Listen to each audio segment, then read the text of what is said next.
concerns around the security of information. Honourable Trevor Mallard. Mr Chairman, I want to start off by thanking Ruth Dyson for the work that she did chairing this committee, and say that again it was a committee that worked well as a group. Gareth Hughes made I think some significant contributions on the bill, and I look forward to his contribution in the House. And both Mr Archambault and Mr Bakshi also, I think, were part of a team which treated this on a pretty much non-partisan basis. But, sir, unlike the bill which we were discussing earlier in the day, and without going back on to the bill, the minister who was in charge of this bill when it was introduced just didn't do his work properly.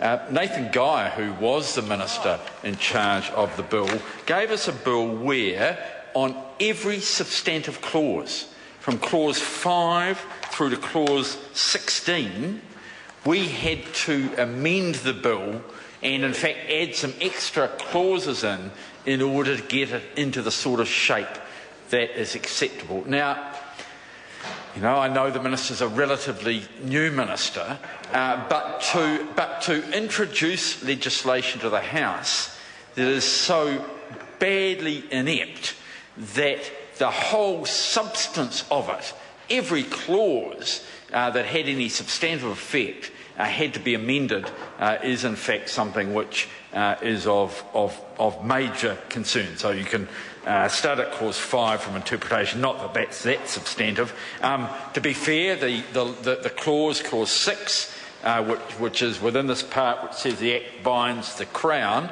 that managed to make it through unamended. And I congratulate Nathan Guy on getting that particular clause right. It's just a pity that he didn't work as hard on the following clauses to make sure that they were accurate. Maybe he was just putting a challenge there for the Select Committee.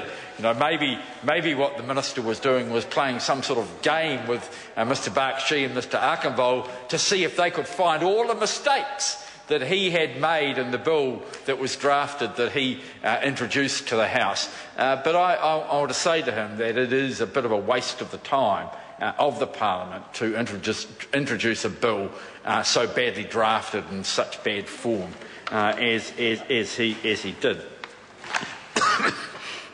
Mr Chairman, the purpose of the bill is to provide a consent-based service to allow both private and public sector agencies to check identity information.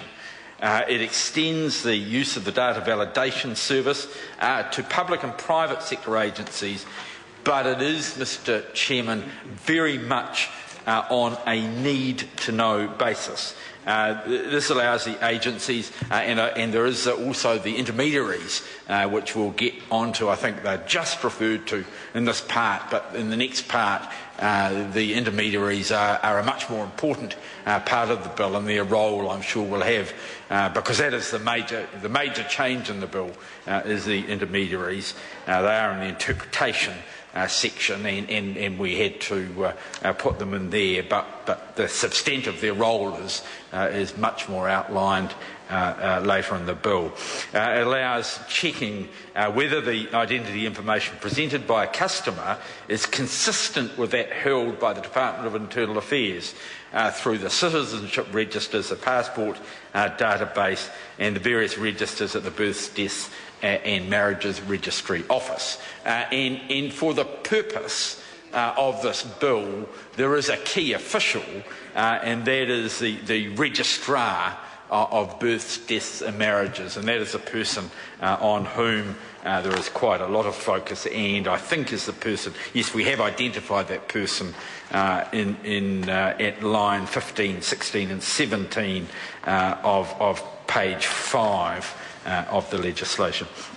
We are supporting the bill, Mr Chairman, as is obvious, because it does give government agencies and the private sector an ability to use the identity information in the fight against fraud. And I think all of us know that there is a lot of identity fraud around, and I don't think there'd be a member of this House who's not invited 10 or 20 times a day and I might say something that might have something to do with the quality of the spam filters that we've got 10 or 20 times a day to supply information which would be used, Mr Chairman, for fraudulent purposes.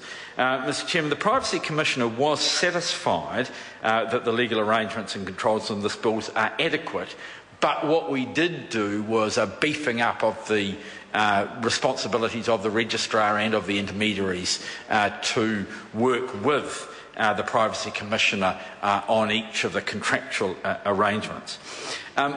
We are concerned, Mr Chairman, as with the previous legislation, around the security of private information. And, you know, frankly, I do trust the registrar and his team more than I do NovaPay or Paula Bennett, for that matter, with private information. But I think the lessons that we've had recently indicate that we should be eternally vigilant against people who break into systems and people who have systems that leave doors open for people to go into. And that's why it's important to have a good person in that position of Registrar General and part of the team, and for the Privacy Commissioner, whose role is indicated at lines 11 and 12 of page 5, to be actively involved in the area. Mr Speaker,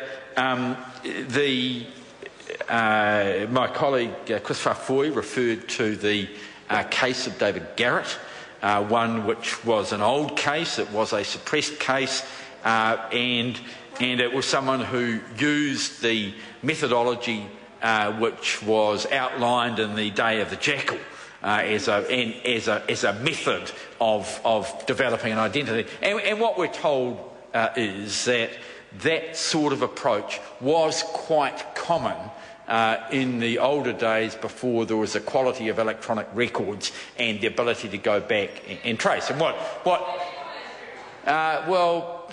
back in my day, although I think Ruth Dyson might, she probably all other members of the House will not remember the case of Malcolm Douglas. Malcolm Douglas, a short-term MP in this House, who was replaced in the Huanua electorate by the Right Honourable Winston Peters. At the time wasn't even honourable, but replaced when Winston Peters was first an MP. And one of the electoral petition from the time was based on Mr Douglas voting gravestones. I mean, effectively, the register of voters in the Hunua electorate was boosted by a number of people who had died, and some of them were put on the roll, and others had died and had never come off the roll, but by miracles these people were voting.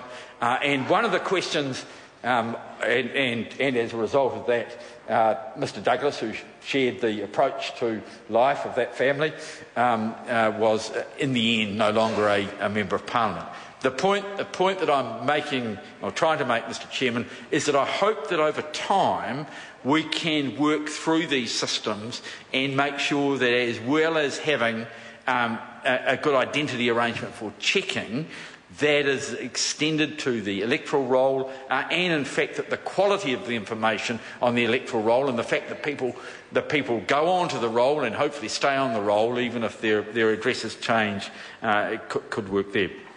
Mr Speaker, these cases are modern as well. There's a case which I won't go into in any depth, because it is one where the woman is still waiting for sentencing, but is a woman who's been found guilty of more than 20 charges relating to opening fake accounts, trade me accounts, gathering people's IRD information, trying to access their bank accounts, and using other people's credit cards. And this is the sort of thing where we hope this legislation will make a difference. It will mean that that sort of fraud is harder to do. In this particular case, of course, the systems eventually worked, but the fact that she had more than 20 charges, and I understand they were representative charges, which means that there were quite a lot more, is an indication that our current systems are not working as well as they should. And the last case I mentioned, Mr. Chairman. Honourable Trevor Mallett. Mr. Chairman, the last case that I want to mention of this sort is the case of the Te Rito Henry Miki, who was a sex offender who was employed in multiple schools as a result of changing his identity, changing his name, apparently legally by deed poll, but not having continuity of record, which was very important in stopping this sort of offender. So, Mr. Chairman, I think it is important that we focus on who uses this register, and I, for one, hope that the Teachers' Council is an organisation that uses it and properly establishes information that tracks individuals, and especially if they use changes in name in an attempt to avoid something which is bad in their past, or in some cases to organise charges to be made in a different name from the one that they're normally known by. And that, I think, is something which is quite dangerous. And again, I think this legislation could help. Mr. Chairman, the other criticism that I make is that, while this bill is going through, I think, unanimously now, it is one that is taking some time. And at the beginning of this legislation, it was impressed on us the urgency of it, and that was quite some time ago. The Select Committee worked expeditiously on it, thoroughly, very thoroughly, as we can see from the number of changes that had to be made on the legislation. But then it just hung round on the order paper for an extraordinarily long time for a bill which gets unanimous support from the House. And I want to say in conclusion that I hope, with the other recent failures that have been identified in the management of the security of private information, that if there needs to be a legislative response to them, it doesn't take the government nearly as long as it did in this particular case. Thank you, Mr. Chairman. Members, the question is, I call Dr Megan Woods. Thank you very much, Mr. Chairman. I'd like to take a call on this bill, as a number of colleagues